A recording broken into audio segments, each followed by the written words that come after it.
यह गांव है छुछाई। जैसा हमने टीजर में बताया था, इस गांव का बड़ा अनोखा इतिहास है। स्थापना किसी और के हाथ से है और बसावट किसी और के हाथ से। संबंध देखो तो महाभारत काल से भी पुराना है। ऐसा संबंध वास्तव में आपको किसी गांव का नहीं मिलेगा। चलो एक बार इस गांव के दर्शन करा दें। ले लो खींच।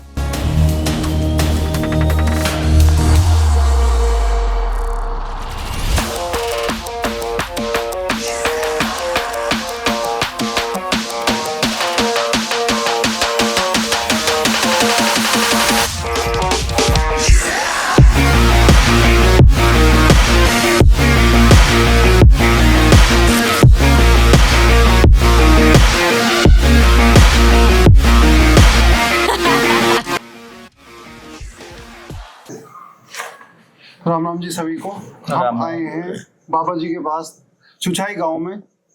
जान लेते हैं बाबा जी से थोड़ा सा छुछाई गांव का इतिहास, क्या इतिहास रहा है, क्या इसकी पौराणिक गतिविधियां रही हैं, क्या इसका पुराना वर्चस्व रहा है समाज में, कैसे कैसे स्थापना हुई इस गांव की, कैसे कैसे ये आगे बढ़ा, कैसे कैसे जनरेशंस आगे बढ़ रही हैं। तो बाबा जी बताइए आप एक बार कुछ अपने बारे में।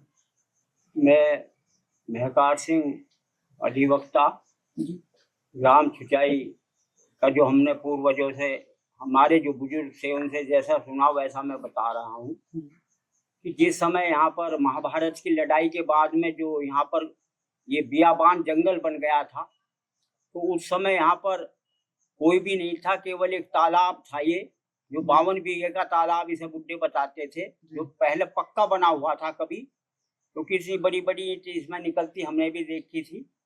तो यहाँ पर पहले ये बताया गया कि यहाँ पर पहले हस्तिनापुर का वो था और यहाँ से एक शहर का रास्ता जाता था, जो जहाँ पर नहर चल रही है, यहाँ जो हस्तिनापुर था, गढ़मुक्तेश्वर से लेकर हरिद्वार तक हस्तिनापुर था और उसके नीचे गंगा बहती थी। और यहाँ पर एक बहुत बड़ा हवन कुंड निकला था सामने, जो अब जो भटनागर का जहाँ पर वो है मंदिर, तो वहां पर एक बहुत बड़ा हवन कुंड था। उसमें बताते थे कि श्री कृष्ण जी ने वहां पर हवन किया था। तो ये पिठौर जो हमारा परगना लगता है, ये कृष्ण का ठोर था पहले। तो जिस समय हमारे पूर्वज बुड्ढे यहाँ पर आए थे, तो उन्होंने वो पहले वहां से नीम का तिगांव से चले थे, फिर अछेजा में आए, अछेजा से फिर वो आकर किला परिषदगढ़ के पास बड़ला गांव में उन्होंने अपना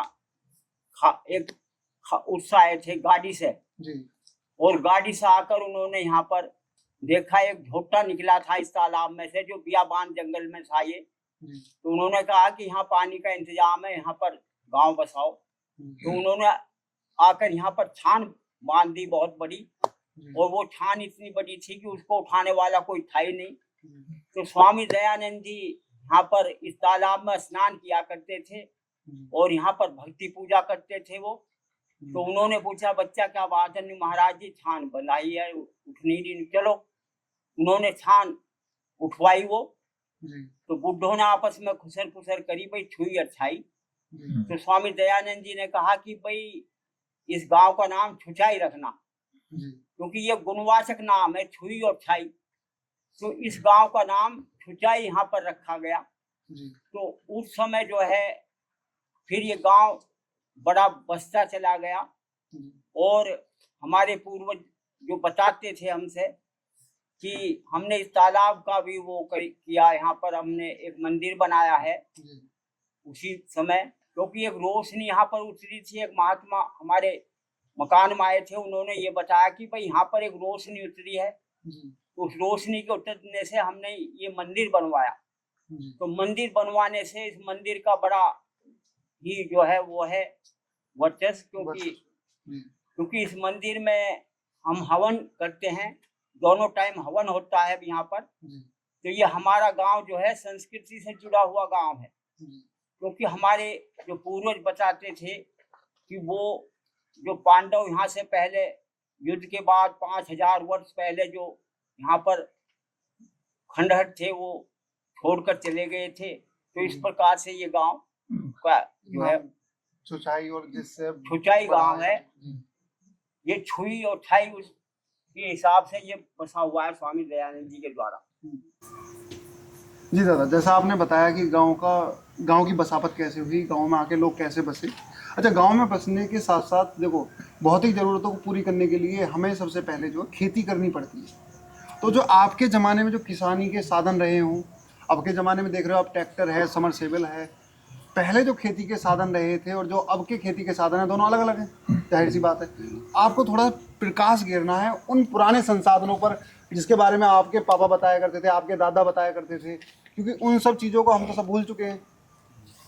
आप उन पर थोड़ा चर्चा कर दीजिए, उन बातों। सबसे पहले यहाँ पर कोई पानी की व्यवस्था नहीं थी जी नल खींचने के लिए भी कुएं लगाए जाते थे, उनमें हरट लगाई गई थी हमारे सामने, जी और हरट से हम लोग सिंचाई करते थे। फिर हरट के बाद इंजन चलाए और अब ट्यूबवेल वगैरह लग गई हैं। अच्छा, हरट को चलाने का साधन क्या था? हरट को चलाने के लिए बैलों से हरट चलाई जाती थी, जी जी और ऊँट से भी चलती थी, ऊँटों से भी चलती हाँ। थी। जी तो जी पानी की सिंचाई का साधन कुएं थे पहले, जी और पानी पीने के साधन भी कुएं ही थे। जी नल तो बाद में लगे हमारे सामने। जी हाँ, तालाब में ढेंकली से, जी जी जी ढेंकली से जो है यहाँ पर सब्जी लगाते थे, ढेंकली से। हाँ, ढेंकली से मतलब नीची जगह से ऊपर हाँ, पानी चढ़ाते पानी हैं। ऊपर ढेंकली से ले जाते जी थे। जी जी बोकी से। हाँ, उस टाइम दाएं चलती थी। पहले से पहली वर्ष तो जैसे कि हाँ, बैल जो है, जैसे बैल तो खैर पलते हैं हमारे आसपास के परिवेश में, वैसे जो ऊंट है, ऊंट बेसिकली राजस्थान का माना जाता है। जो ऊंट जो पालतू जानवर राजस्थान का है, तो क्या राजस्थान से ऊंट लाए जाते थे या यहीं पर पलते थे वो ऊंट?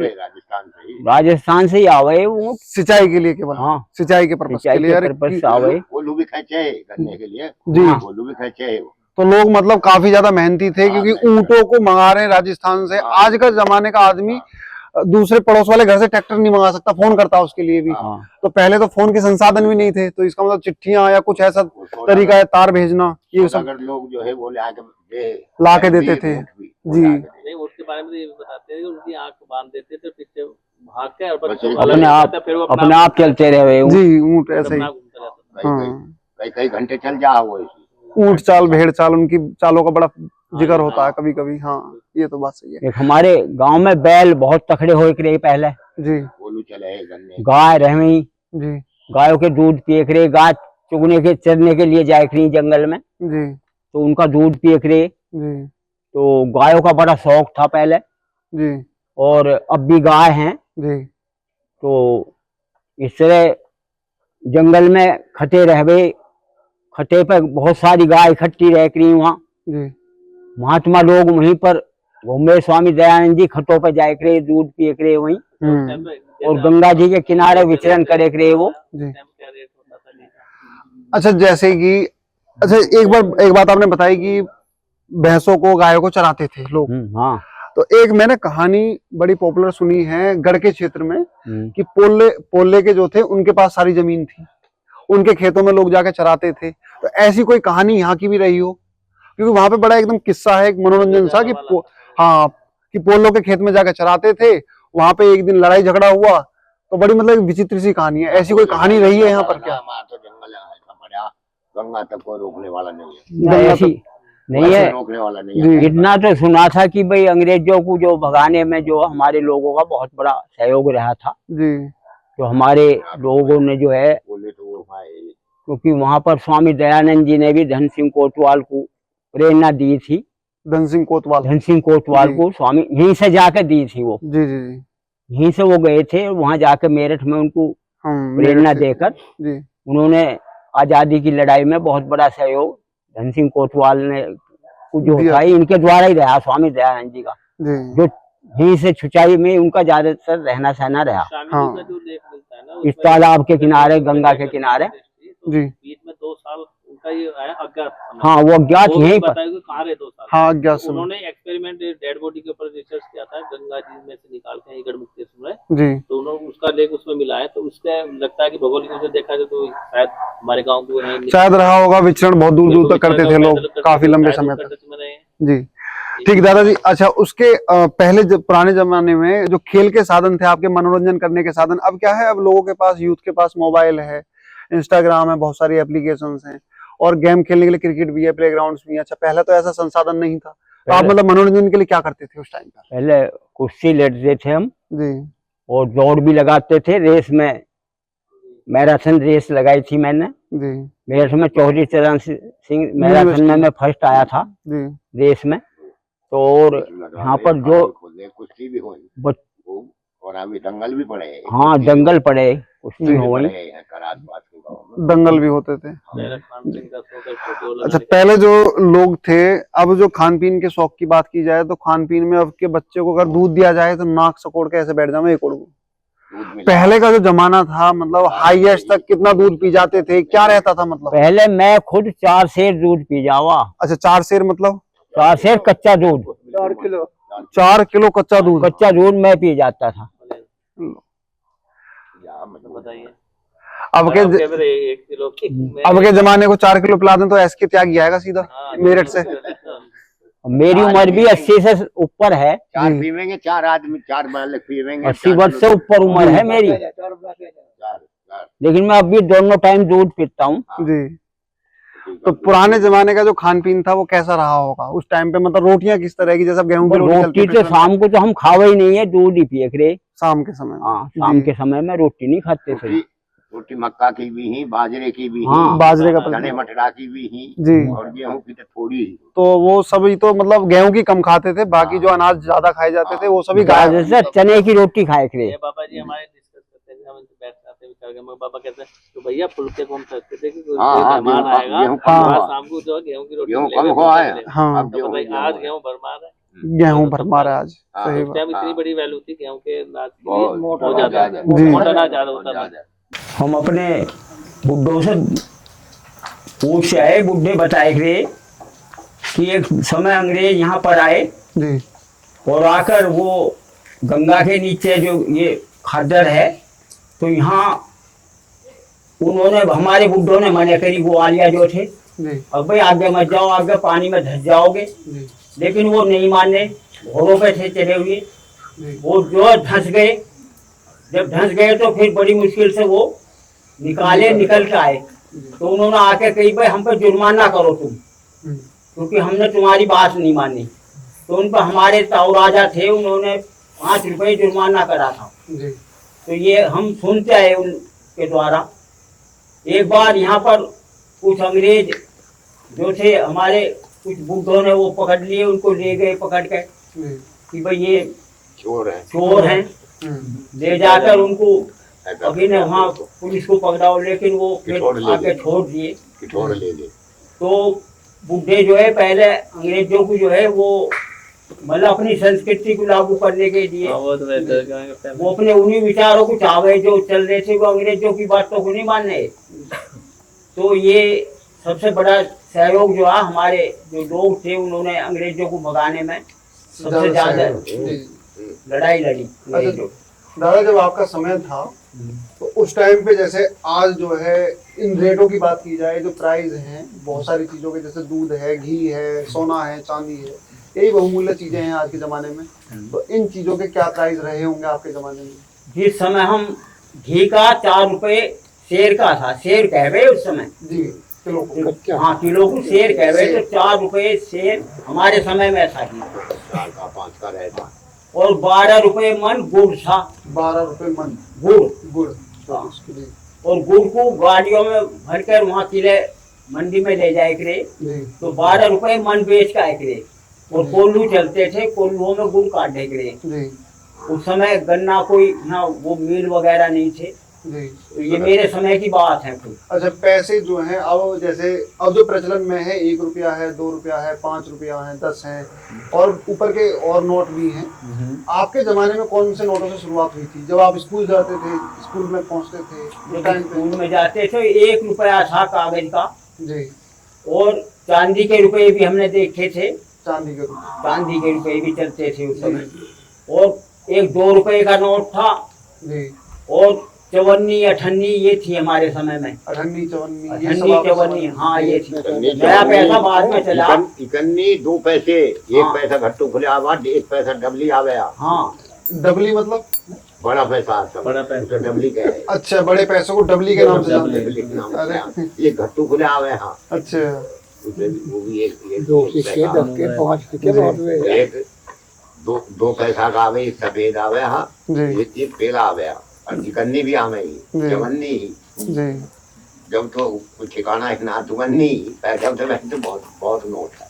अच्छा, अब के जमाने में मतलब स्कूल की व्यवस्था, स्कूल जाते हुए आप शर्माते थे या स्कूल में पहुंचते ही नहीं थे? अब मतलब आपने बैग आगे रखा था क्लास में या पीछे रहे थे? भग जाए खातिर खोले को जिसके दिन अच्छे वो जाए पढ़े आने भग जाए खातिर। नहीं, स्कूल में पढ़ने का शौक था। जी। हम बहुत सवेरी मास्टर जी से भी पहले पढ़ने पहुंच जाए करे। हाँ, मास्टर हम जाके नकल शुरू कर दे करे जी तो मास्टर जी आए करे लेट। जी। पैदल चल के आते थे सदरलोपुर से। सरदार सदर जी, सिंह मास्टर जी थे उस समय, जी सरदार। जी। तो वो पैदल चल के आए करे सादुल्लापुर गांव से छुटाई लो। हाँ जी। तो यहाँ पर जो प्राइमरी स्कूल पहले गांव में चलता था जी और गांव से फिर ये जंगल में जाकर बन गया। जी। तो उस समय मास्टर भी साइकिलों पे, कोई पैदल इस तरह आ गए। व्यवस्था नहीं कुछ भी। तेजपाल सिंह बरौली सब वो हाँ, तो कोई साधन इस तरह बढ़िया नहीं थे। तो लेकिन पढ़ने में बहुत मेहनत करते थे वो मास्टर भी, और हम भी बहुत मेहनत करते थे। जी। अब इतनी मेहनत नहीं करते। शिक्षक का और विद्यार्थी का अच्छा तालमेल था। अच्छा तालमेल है। जब जी। खाना भी लेकर जाए करे, हम खाना खिलाए करे मास्टर मास्टर जी जी को। जी जी। अच्छा, एक बात और बताइए, मतलब लिखने के लिए कौन सी चीज उपयोग में, मतलब कॉपी पेंसिल तो होते नहीं थे जब उस टाइम पे? उस समय कलम बनती थी हमारे समय में। काठ की कलम। कलम बनती थी हैं? कलम जी कांच की कलम होती थी, उनसे लिखते थे। तख्ती थी, जी। तख्तियों पर लिखते थे। बुध का खड़िया रह गई। रखते थे, घोलते हाँ, थे उसमें तख्तियों पे लिखते थे। जी। उस समय कापियों की पर नहीं लिखते थे। टाट मतलब वही बोरी वाला टाट या कौन नहीं, सा? टाट। तख्ती को भी तख्ती। नहीं नहीं, ये जो कलम किसकी बनती थी? कलम कांच की, जो खोले में हुई लकड़ी लकड़ी लकड़ी, अच्छा, कांच की कलम बनती थी, खोले का आ जाए। उससे लिखते थे हम। नार का टकरा उसमें लिखना की टाट। तो अच्छा, पढ़ाई कहाँ तक की दादाजी आपने? पढ़ाई मैंने बीए करके LLB की। LLB की। हाँ, आप अधिवक्ता रहे थे, हाँ। एडवोकेट रहे थे। जी जी बिल्कुल। आप तो कहीं है जी फिर मैं मोहाना में प्रैक्टिस की। जी। और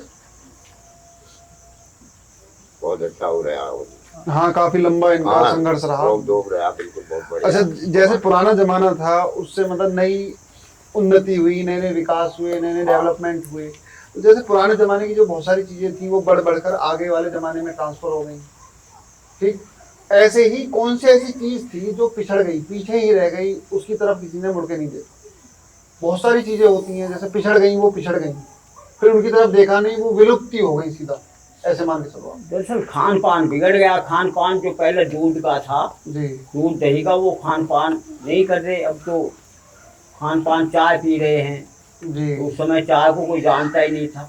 जी। चाय कभी कभी पीते थे जब बीमार हो जावा कोई। मेडिसिन के, दवाई के रूप में। हाँ, दवाई के रूप में। जी।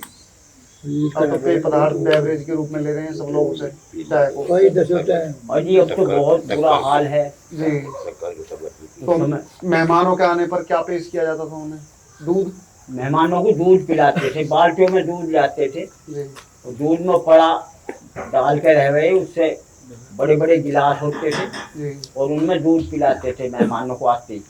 मेहमानों का हाँ, कच्ची हंडियाओं में दूध पकता रहवा मिट्टी के बर्तन में। मिट्टी के बर्तनों में, जी और उसमें लाल सुरख रहवा दूध, जी और उससे पिलाते थे। मलाई हो जाए अच्छी हाँ, मोटी। हम भी दूध पीते थे, मलाई का दूध। जी इसी वजह से हम जो है काफ़ी उम्र दिए हुए हैं, जी तो दूध के कारण ही। यदि ऐसे खान पान ना होते जैसे अब चल रहे हैं तो हम भी चल हाँ बसते। ज्यादा लंबी उम्र नहीं हाँ, कर तो उस पाऊंगे। समय खान पान बहुत अच्छा था। जी खान पान अच्छा था, खान पान जो है पिछड़ गया, मतलब हाँ, वो पिछड़ वहीं का गया वहीं रह खान गया, पान। हाँ वो वहीं का वहीं रह गया, हाँ। बाकी जो सब चीज आगे चल रही है। दूध को पीकर बड़े कुछ बाहर घूमते। पहले शक्कर डाल के दूध पीते थे, जी शक्कर जो बनती है। जी अजय अच्छे मोटे डला था भी पी जाए। अच्छा, जैसे कि अब अनाज होता है, गेहूं है, भूसा बनाने के लिए थ्रेसर है, कंप्रेसर है, मशीनें हैं। आपके जमाने में भूसा बनाने की पद्धति क्या थी? हम दाएं चलती थी उस समय बैलों की। दाएं चलाते थे। हाँ, दाएं चल के उससे जो है बरसाते थे, फिर पैरी लगती थी जी और उनको बरसा के गेहूं निकाला जावा। जी तो इस तरह से नारा करा जा वो, हाँ, उसने नारा करा जा उसको फिर घर जेली में लगा गिराए के हुए रखा। गेहूं। पहले ज्यादातर बाजरा, चना, जी मोटा अनाज होता था। मोटा अनाज, अब मोटा अनाज होता नहीं अब। हाँ वो सभी गायब हो गए। हाँ, वो सब गायब होगा। मक्का नहीं, अब तो बाजरा अलग ही- नहीं, चना नहीं। अब तो वाले गिले वो सब बेकार हो हाँ, गए। अब तो गेहूं की रोटी खानी पड़ रही है। जी उस समय गेहूं की रोटी का सवाल ही नहीं। आप कभी कभी मिले जो मेहमान आवा, और नहीं तो चने की रोटी, बाजरे की रोटी, मक्का की रोटी, ये चलती थी। मोटा अनाज। मटर की, जौ की, ये सब चीजें। ये अनाज थे पहले। जी अच्छा, साधन क्या थे आपके जमाने के? जैसे हमारे जमाने में साधन है, मोटरसाइकिल है, साइकिल है, ये सब साधन है। आपके जमाने में क्या उस साधन समय है? ज्यादातर पैदल चलते थे जी और साइकिल किसी किसी पर होती थी। किसी किसी पे साइकिल होती हाँ, थी, गिने चुने आदमियों पर। गिने चुने आदमियों पर साइकिल होती थी उस समय। जी अच्छा, चलने का साधन क्या था? मतलब बैलगाड़ियां किस तरह की होती थी? जो आज की बुग्गी है, क्या वही बैलगाड़ी होती थी या अलग थी? पहले अलग बैल जुड़ते थे, तांगे होते थे। जी तांगे में जो है बैल जुड़े थे, गाड़ी बोले और गाड़ी हो गई लकड़ी की गाड़ी, जी वो हमारे समय में थी गाड़ी। आगे से भिसी हुई, पीछे से चौड़ी। हाँ। वही ना? हाँ, वही दो गाड़ी। बैल जुड़ते थे। हाँ, दो बैल जुड़े हुए थे। जी वो अभी उनका प्रचलन अभी भी है। बरेली से जैसे ही आप आगे की तरफ कूदोगे लखनऊ की तरफ को, साइड में। तो उस साइड में पूरी वही गाड़ियां आज भी चल रही हैं, दो बैलों के साथ में। गरिया हाँ, तो वही चल रही हैं आज भी। जोड़ते जोड़ दें। हाँ, तो उन्होंने अभी सभ्यता को बचाए हुए रखा वहाँ के जी। लोगों ने। अच्छा, घरों का कैसे विस्तार हुआ? पहले झोपड़ियां थी, फिर कच्चे घर आए, इस तरह से ये पहले कैसे? छान बांधते थे। जी छान बांधने के क्यों, सबसे पहले छान ही बंधी थी। हमारे यहाँ जो छुचाई गांव बसा था, हाँ छुचाई वो तो बताया छान छुई थी, छा गई। आपने। जी तो छान के बाद फिर कच्चे मकान बनाए जी मट्टी के, और कच्चे मकान के बाद में फिर पक्के बनने शुरू हुए। हमारे समय में जो है ज्यादातर कच्चे मकान थे, जी और कच्चे मकानों में ही रहते थे। सही। अच्छा, तो ईंटों का जो, अब पहले दीवारों का साइज, यानी कि पहले क्या था, दीवारें कम से कम 1 गज की। हाँ, एक गज की दीवार थी पहले। कारण क्या था उनका? आदमी ताकतवर था या दीवारें कमजोर थी? आदमी ताकतवर था उस समय, आदमी ताकतवर था, उसके लिए मजबूत दीवारें, मजबूत दीवार बनाई जा हाँ, गई। 1 गज की दीवार में बहुत बड़ा मायना बैठता। अब तो हाँ। 1 गज में कमरा बना के बैठ जाते हैं लोग। ये भी तो उस टाइम पे 1 गज की दीवार, तो इसका मतलब चोर भी मजबूत थे, पूरी बढ़िया मेहनत से कर खोदते होंगे, अगर लगते होंगे। हाँ, उस समय तो दिमाग मोटा हाथ जितने जो आवश्यकता है वो संस्कारों की है, क्योंकि संस्कार विधान वह विधान है जिससे मन, शरीर और आत्मा उत्तम होते हैं। तीनों उत्तम होते हैं। सही बात है आपकी। और मन जो है वो सच बोलने से, सच मानने से उत्तम होता है, पवित्र, और शरीर जल से पवित्र होता है, और आत्मा विद्या, योगाभ्यास और धर्म का आचरण करने से पवित्र होती है। तो यदि हम 3 प्रकार से सोमरस का पान किया जाता है। जी एक तो सोमरस का पान हवन करने से होता है, एक जो है ध्यान लगाने से, ईश्वर का ध्यान लगाने से सोमरस का पान होता है, एक जो है सोम रस पीने से।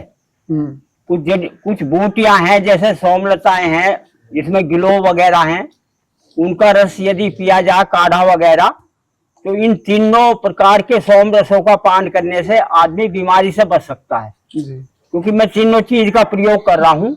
मेरी उम्र भी 80 से ऊपर की है और मुझे कोई रोग नहीं है किसी तरह का भी।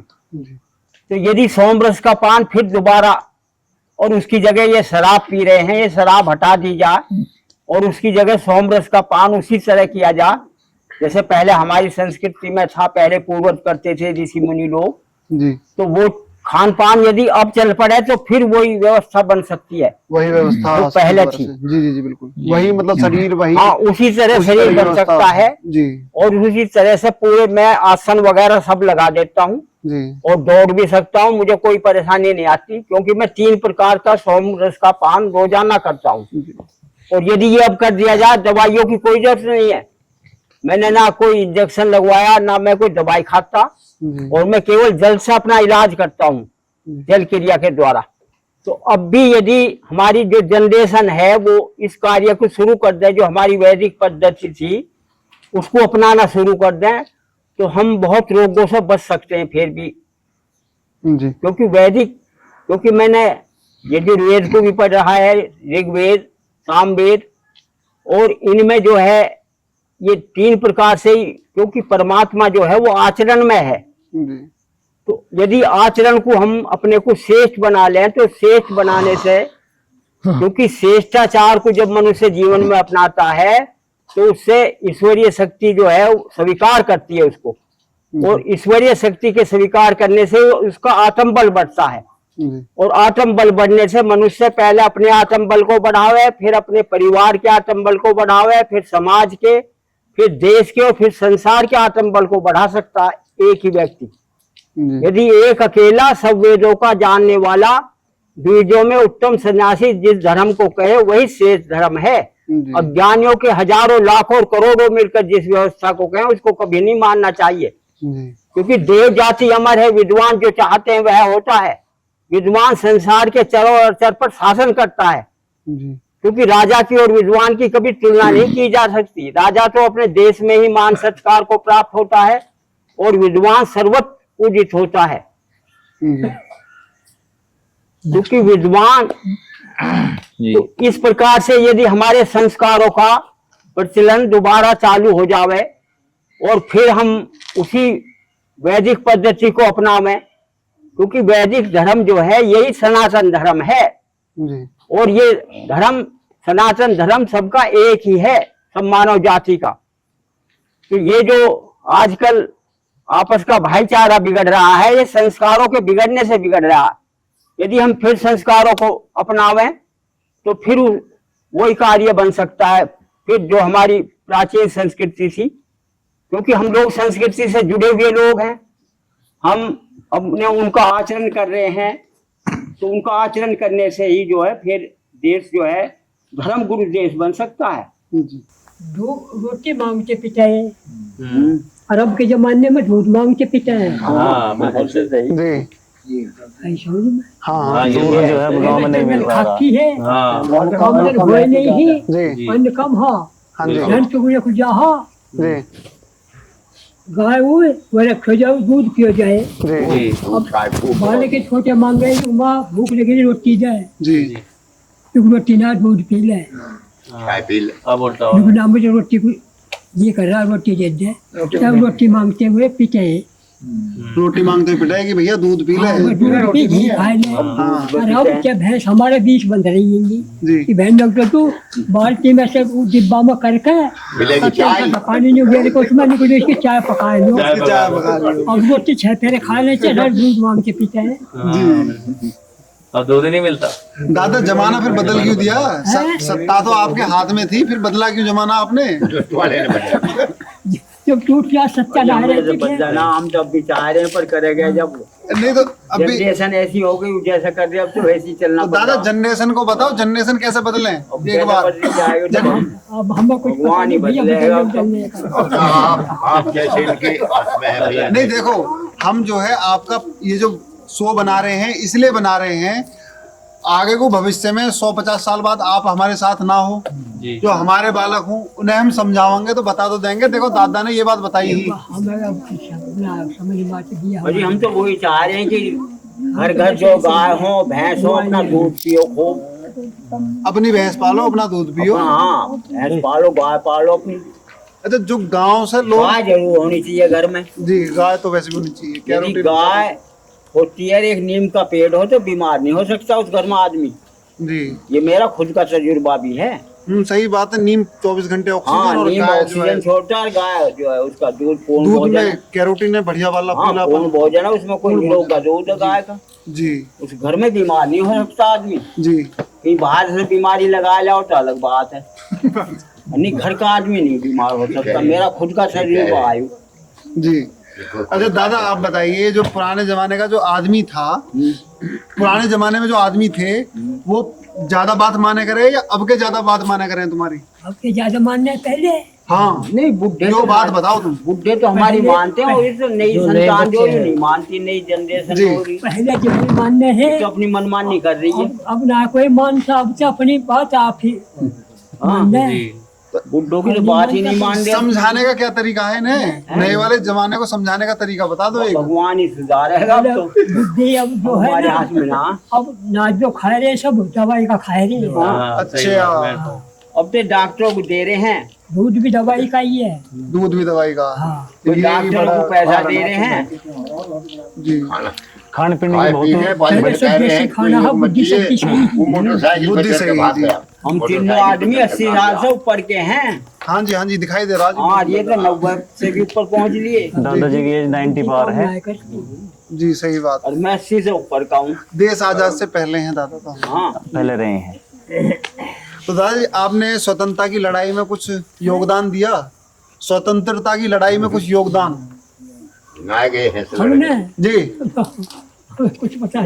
जी दादा, एक बार एक वेद का मंत्र बता दीजिए आपका। अष्ट कटोसी पित्ति सरोसी पित्ति भी चरनोसी आपनौ शेषा समति समम क्राम है।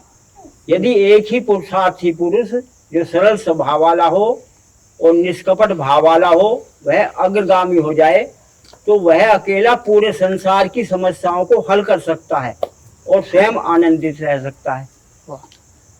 तो हमारे जो वेदों का प्रचार है, ये दोबारा होना चाहिए। वेद के द्वारा ही कोई कार्य बन सकता है, क्योंकि वेद बाह्य रीतियों को हमें परंपरा की पदवी नहीं देनी चाहिए।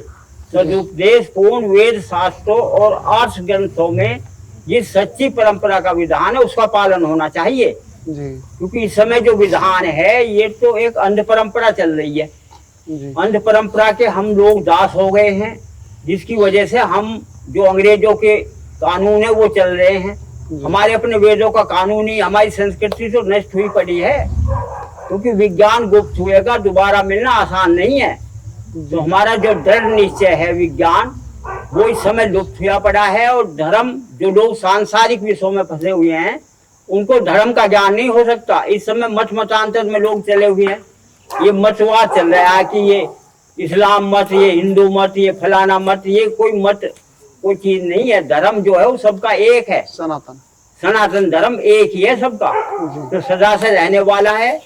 और वो है, जिस प्रकार से एक रास्ता होता है सार्वजनिक, ऐसे ही धर्म है। धर्म एक रास्ते के समान है, यानी सत्य ही धर्म है, असत्य अधर्म है। और ईश्वर की आज्ञा धर्म है, अवज्ञा अधर्म है, न्याय धर्म है, अन्याय अधर्म है, विधि धर्म निषेध है, यह अधर्म है। जो विधि है, ये जो अपनाई जा रही है, ये अधर्म है। जी। इस समय जो है पूरा संसार अधर्म में चल रहा है, धर्म को भूले पड़े हैं। श्री कृष्ण जी ने अर्जुन से कहा था कि यदा यदा ही धर्मस्य ग्लानिर्भवति भारत अभ्युत्थानम धर्मस्य तदात्मानं सृजाम्यहम् परित्राणाय साधूनां विनाशाय च दुष्कृतां धर्म स्थापनार्थाय संभवामि युगे युगे। क्योंकि जब जब धर्म की हानि होती है और अधर्म बढ़ जाता है, उस समय परमात्मा किसी मनुष्य के अंदर ही प्रकट हो जाता है और धर्म की स्थापना के लिए और साधु जनों की रक्षा के लिए वह कार्य करता है। तो इस तरह के जो है, ये परमात्मा की एक अपनी अलग न्याय है जो लागू रहता है हर समय। क्योंकि न्याय जो हमारा ज्ञान है, ये कभी पुराना नहीं होता। विज्ञान कभी पुराना नहीं होता। विज्ञान कहते हैं दृढ़ निश्चय को, नीति को, तो ब्रह्म विज्ञान माने राजनीति के है। तो इस समय ब्रह्म विज्ञान यानी राज धर्म नहीं चल रहा है, ये प्रजातंत्र चल रहा है। प्रजातंत्र। तो फिर राज धर्म चलना चाहिए। प्रजातंत्र तो एक मूर्खों का वो है, democracy is the government of the fool. प्रजातंत्र तो मूर्खों की सरकार है, क्योंकि democracy is the government of the people, by the people, for the people, of the people. हाँ, जनता का जनता पर, जनता के लिए राज है जी। ये राज धर्म नहीं है। तो फिर राज धर्म चलना चाहिए। प्रजातंत्र है। प्रजातंत्र है तो प्रजातंत्र की जगह राज धर्म फिर दोबारा चलेगा, जब ही जाकर फिर संसार की स्थिति को हमारा देश ही धर्म गुरु बनेगा। जी। धर्म गुरु बनने का मतलब ये नहीं सब धर्म गुरु बन जाए, एक भी पैदा हो जाएगा वही अकेला कर देगा कार्य को। सही। और इस समय हमारे देश में धर्म गुरु पैदा हो चुका है, जी। वो कहीं भी छिपा हुआ है। तो इस समय पूरे वर्ल्ड पे हमारा राज चल रहा है। जी। अब देख लेना कुछ दिनों में क्या होने वाला है। ये सब पाश्चात्य देश तो आपस में लड़ रहे हैं, जी बिल्कुल। लेकिन हमारी संस्कृति जो है बरकरार है, वो कभी नष्ट नहीं होने वाली। हमारे देश में अमन शांति है। हमारे देश में इस तरह का युद्ध नहीं है जैसा यूक्रेन, रूस और उनमें अमेरिका वगैरह लड़ रहे हैं। जी। तो ये सब कुछ दिनों में बेकार हो जाएंगे और फिर हमारा देश सर्वोपरि हो जाएगा, प्रधान रहेगा, फिर धर्म गुरु बन जाएगा। तो ये मेरी लास्ट चेतावनी है कि सभी जो है उस परमात्मा की तरफ ध्यान जरूर लगाएं और फिर वेदों का अध्ययन करें और पुनरावृत्ति वेदों की होनी चाहिए। धन्यवाद। धन्यवाद। रोहित भाई, जो अब जो पहले की स्थिति दादा से जान ली, अब नई स्थिति जो है आप बताइए। नई स्थिति क्या है आपके अकॉर्डिंग?